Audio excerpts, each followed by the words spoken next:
The Voice Actor's Introduction to Plugins by voice actor and accent man Andrew Frankel. Your home studio is quiet. Your microphone sounds excellent going through your digital interface, and now your voice has transformed from an electrical signal in your brain into a physical sound back into electricity in the form of digital information. And now you can actually see it on your computer screen. Whoa. Once the sound is on your computer, that's what you're working with. Digital information in the form of a sound wave. As voice actors increasingly become their own engineers, it's natural to wonder, how do I make this sound incredible? The software engineers who designed your digital audio workstation, or DAW, have created hundreds of thousands of mechanisms to make sound beautiful, called plugins. But as a voice actor, you don't need thousands. You don't even need 10. As a self-engineer, your objective is to make your sound clean, regular, and natural. And the secret to plugins that'll help you achieve this is that you're always better off recording the sound through the plugin, as opposed to altering your sound in post. That way the sound is already clean and doesn't have to get cleaned. Two plugins that'll make your sound clean are a simple gate and an equalizer, or EQ. A gate lets noises of a certain volume through and not others. So if you have a quiet, natural room tone that you don't want interfering with your voice, you can adjust the gate to only let your voice through.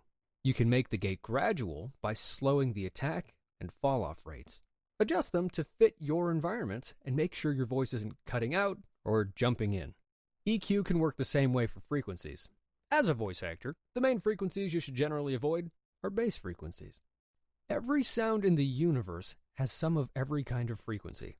Using EQ highlights some and muffles others. That's why I'd recommend a high pass to cut off offending low frequencies that can muddy up an otherwise clean sound.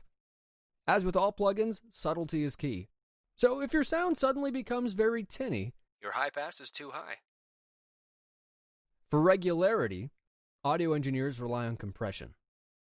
Compression looks at the loudest sounds and the softest sounds in your recording and brings them to around the same level. How does it know what's going to sound good? You tell it what's right by adjusting the ratio of loud to soft. If you're unsure, I'll stress this again, subtle is always better. So if you plan to add compression into your recording, a low ratio of 2:1 or 3:1 is going to sound much more natural than an overprocessed 25:1. You know your compression ratio is too high if it sounds very fake, distorted, or just by looking at the sound wave, can you see the highs and lows? Or did you pancake it so the whole thing is flat from top to bottom all the way through? The wave should always look like a wave, not a block. It's important to realize that your digital interface already compresses your sound a little bit before it ever makes it to your software. And the presets of compression or any other plugin aren't made to the specifications of your voice, your booth, or your microphone. So you may have to fiddle with them to get it just right. So make your own presets. A word of caution. Normalizing does not mean making your sound normal, but instead brings all sounds to a level you set. If you're going to use it, make sure you set it to a level that sounds good, avoiding reverb and echoes. From here, you can experiment with EQs to see if highlighting certain frequencies in your voice brings a little extra life to the sound. Look into de-essers to reduce sibilance, de-clickers to get rid of pops and clicks, and explore the endless world of plugins beyond. But in the meantime, remember, good sound in means good sound out. So make your space, your equipment, and your voice the priority. If you sound great and I can't tell you're using plugins, you're doing it right.